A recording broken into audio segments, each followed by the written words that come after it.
नमस्ते दोस्तों, हमारे स्पेशल कवरेज में आपका स्वागत है। बहुप्रतीक्षित केंद्रीय बजट 2025 पेश हो गया है और इसने खूब चर्चा जगाई है। वित्त मंत्री निर्मला सीतारमण जी ने घंटों बात की, लेकिन असल में उन्होंने क्या कहा? मुख्य बातें क्या हैं? क्या यह आम आदमी का बजट था? क्या इस बजट ने आम लोगों की असली समस्याओं को संबोधित किया? क्या यह अच्छे दिन लाएगा या बस वादों का एक और पुलिंदा है? इस साल का बजट एक महत्वपूर्ण समय पर आया है, जब आगे कई आर्थिक चुनौतियां हैं। आइए इसे बिंदु दर बिंदु समझते हैं और देखते हैं कि इसका आपके और मेरे लिए क्या मतलब है। वैश्विक अर्थव्यवस्था डावाडोल है और भारत अपने खुद के चैलेंजेस का सामना कर रहा है। ये बजट इन मुश्किल समय से निकलने में हमारी कैसे मदद करेगा? महंगाई अभी भी काट रही है, बेरोजगारी एक चिंता का विषय है और लोग कुछ राहत की तलाश में हैं। क्या यह बजट वह आवश्यक सपोर्ट प्रदान करेगा? तो क्या बजट अपने वादों पर खरा उतरा? आइए पता करते हैं। याद रखें, जार्गन और टेक्निकलिटीज में खो जाना आसान है। हम आम आदमी की उम्मीदों और आकांक्षाओं को ध्यान में रखते हुए इसकी समीक्षा करेंगे। हम बेकार की बातों को छोड़कर सबसे इंपॉर्टेंट बातों पर ध्यान केंद्रित करेंगे। आपका पैसा, आपका जीवन और आपका भविष्य। तो हमारे साथ बने रहें, क्योंकि हम बजट 2025 को डिकोड करते हैं और देखते हैं कि यह आपको, आपके परिवार और आपके समुदाय को कैसे प्रभावित करता है। आइए गहराई से समझते हैं कि इस बजट का हमारे डेली लाइफ पर क्या असर पड़ेगा। सबसे ज्यादा इंतजार वाले हिस्से से शुरू करते हैं। Income tax. हर कोई जानना चाहता है, क्या मेरा टैक्स का बोझ कम होगा? नए फाइनेंशियल ईयर के आते ही यह सवाल सबके मन में होता है। अच्छी खबर यह है कि नौकरी वालों के लिए कुछ राहत है। ये उन लोगों के लिए एक स्वागत योग्य बदलाव है जो महंगाई की मार झेल रहे हैं। बेसिक एग्जेम्पशन लिमिट बढ़ा दी गई है, जिसका मतलब है कि आप अपनी मेहनत की कमाई का ज्यादा हिस्सा अपने पास रख सकते हैं। फाइनेंशियल स्ट्रेस कम करने की दिशा में यह एक महत्वपूर्ण कदम है। टैक्स स्लैब्स में भी बदलाव किए गए हैं। इन बदलावों का उद्देश्य टैक्स सिस्टम को और इक्विटेबल बनाना है। अब अगर आप एक निश्चित सीमा तक कमाते हैं तो आप कम टैक्स देंगे। यह कम इनकम वालों के लिए खास तौर पर फायदेमंद है। यह एक स्वागत योग्य कदम है, खासकर कम और मध्यम आय वर्ग के लोगों के लिए। ये बहुत जरूरी फाइनेंशियल रिलीफ प्रदान करता है। लेकिन खुश होने से पहले एक ट्विस्ट है। पूरी बात समझना जरूरी है। सरकार एक हाथ से देती है तो दूसरे हाथ से ले लेती है। ये बैलेंसिंग एक्ट मुश्किल हो सकता है।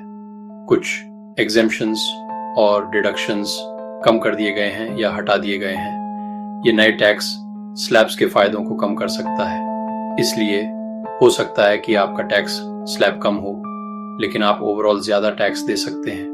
हिसाब लगाना जरूरी है। यह शतरंज के खेल की तरह है।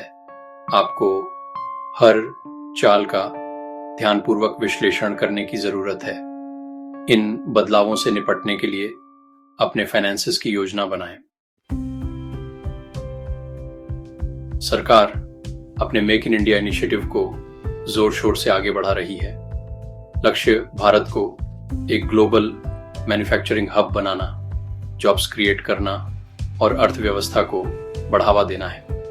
यह बजट उसी रास्ते पर चलता है। घरेलू मैन्युफैक्चरिंग को बढ़ावा देने और इंपोर्ट्स पर हमारी निर्भरता को कम करने पर ध्यान केंद्रित करता है।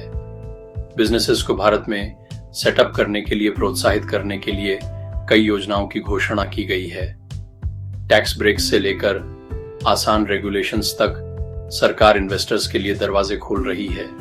लेकिन क्या यह उन्हें अट्रैक्ट करने और चीन जैसे मैन्युफैक्चरिंग जायंट्स के साथ कंपीट करने के लिए पर्याप्त होगा? मेक इन इंडिया की सफलता हमारी अर्थव्यवस्था के लिए बहुत जरूरी है। अगर यह सफल होता है तो इससे बड़े पैमाने पर रोजगार पैदा हो सकते हैं और भारत एक ग्लोबल इकोनॉमिक पावर हाउस बन सकता है। लेकिन अगर यह विफल रहता है तो यह एक और मौका चूक सकता है। बिहार में चुनाव नजदीक हैं, तो इसमें कोई आश्चर्य की बात नहीं है कि इस बजट में राज्य पर विशेष ध्यान दिया गया है। सरकार मतदाताओं का दिल जीतना चाहती है और बेनिफिट्स और प्रोजेक्ट्स की घोषणा करने से बेहतर तरीका क्या हो सकता है। इंफ्रास्ट्रक्चर प्रोजेक्ट्स से लेकर एग्रीकल्चरल स्कीम्स तक बिहार में सबके लिए कुछ न कुछ है। ये इनिशिएटिव्स लोगों की ज़रूरतों को पूरा करने और उनके जीवन स्तर को बेहतर बनाने के लिए डिज़ाइन किए गए हैं। सरकार ने राज्य में कनेक्टिविटी और डेवलपमेंट को बढ़ावा देने के उद्देश्य से कई प्रोजेक्ट्स की घोषणा की है। इन प्रोजेक्ट से इस क्षेत्र में महत्वपूर्ण बदलाव आने की उम्मीद है। नई सड़कें, पुल और एयरपोर्ट्स बनने वाले हैं, जिससे ट्रांसपोर्टेशन में सुधार हो सकता है और रोजगार के अवसर पैदा हो सकते हैं। ये इंफ्रास्ट्रक्चर डेवलपमेंट्स राज्य की प्रगति के लिए महत्वपूर्ण है। बिहार की अर्थव्यवस्था की रीढ़ कृषि क्षेत्र को भी प्रोडक्टिविटी और किसानों की आय बढ़ाने के उद्देश्य से स्कीम्स के जरिए बढ़ावा मिलता है। इन उपायों से किसानों को बहुत ज़रूरी सपोर्ट मिलने की उम्मीद है। हालांकि ये घोषणाएं प्रॉमिसिंग लगती हैं, लेकिन यह देखना बाकी है कि इनमें से कितने प्रोजेक्ट्स ज़मीन पर उतरते हैं। इन प्रोजेक्ट्स का इम्प्लीमेंटेशन ही असली परीक्षा होगी। अक्सर चुनाव के दौरान किए गए वादे चुनाव खत्म होने के बाद अधूरे रह जाते हैं। लोगों ने ऐसा बार बार होते देखा है। बिहार के लोग उम्मीद कर रहे होंगे कि इस बार यह अलग होगा। वे इन वादों से असली बदलाव और ठोस नतीजों की उम्मीद कर रहे हैं। सेक्शन 5 इंफ्रास्ट्रक्चर बूस्ट, सड़क, बिजली और उड़न खटोला। बजट में इंफ्रास्ट्रक्चर डेवलपमेंट पर भी ध्यान दिया गया है, जिसमें सड़कों, रेलवे और एयरपोर्ट्स के लिए सिग्निफिकेंट एलोकेशंस हैं। यह एक महत्वपूर्ण सेक्टर है क्योंकि यह जॉब्स क्रिएट करता है, इन्वेस्टमेंट को आकर्षित करता है और ओवरऑल इकोनॉमिक ग्रोथ को बढ़ावा देता है।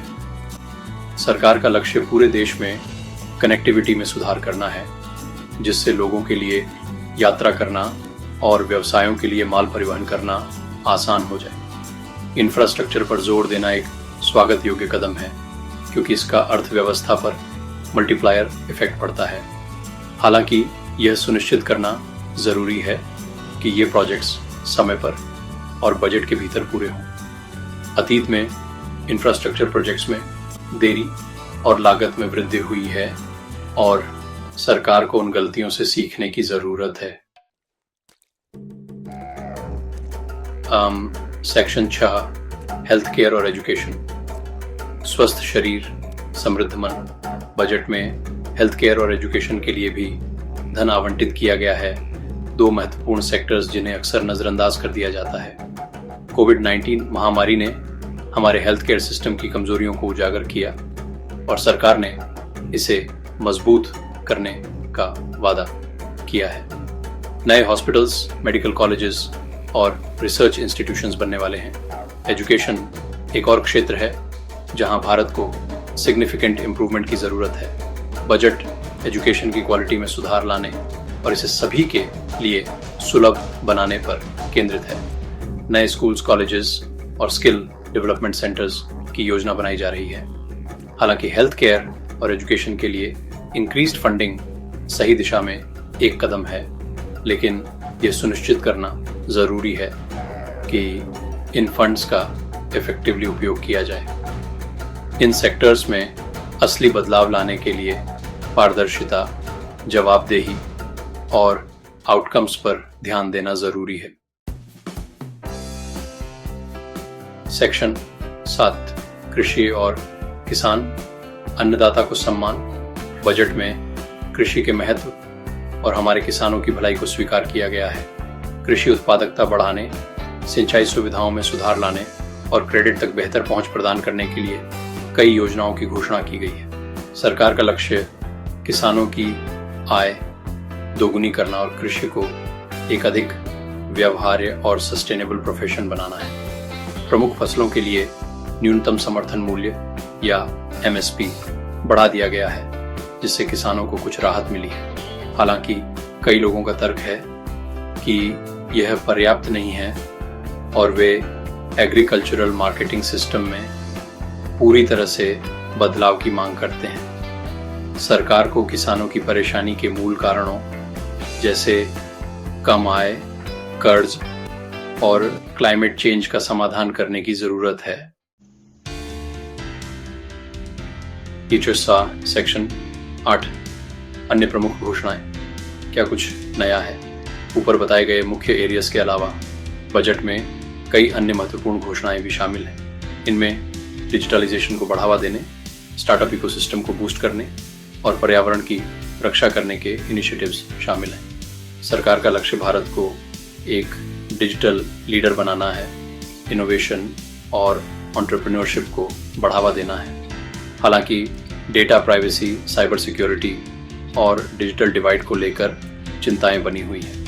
सरकार को इन चुनौतियों का समाधान करने की ज़रूरत है ताकि यह सुनिश्चित हो सके कि डिजिटलाइजेशन के लाभ सभी तक पहुंचे। सेक्शन 9 निष्कर्ष। अच्छे दिन आने वाले हैं, तो लीजिए पेश है केंद्रीय बजट 2025 की एक झलक। यह मिला जुला है कुछ अच्छी और कुछ बुरी बातों के साथ। हालांकि सरकार कुछ की इश्यूज को संबोधित करने के लिए प्रशंसा की पात्र है। ये देखना बाकी है कि ये घोषणाएं कितनी इफेक्टिवली एक्शन में बदलती हैं। क्या यह बजट सभी भारतीयों के लिए अच्छे दिन लाएगा? केवल समय ही बताएगा। बजट पर आपके क्या विचार हैं? नीचे कमेंट सेक्शन में अपने विचार शेयर करें।